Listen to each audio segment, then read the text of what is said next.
What's up mga guys? So, i-share ko lang kung anong meron sa lugar na to.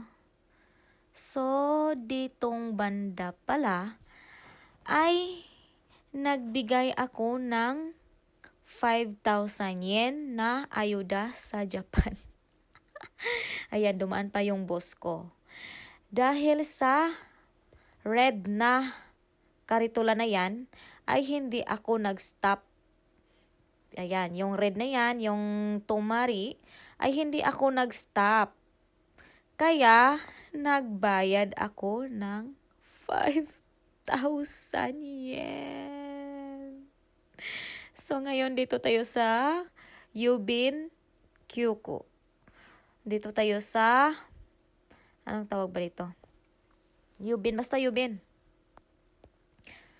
Tapos, dito natin binabayaran yung 5,000 yen.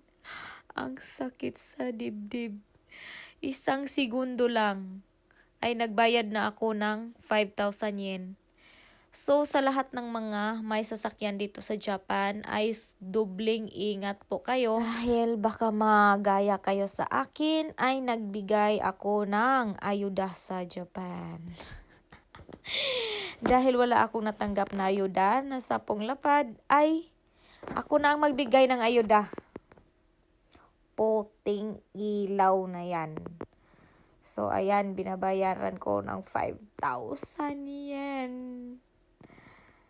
Ang sakit man, pero yun talaga. Wala akong magawa kasi nahuli ako. Pag may pag may nag-stop na karitula, ay dapat mag-stop talaga. O ano kayo ng 1, 2, 3 bago mag-proceed. Yun lang. Thank you for watching.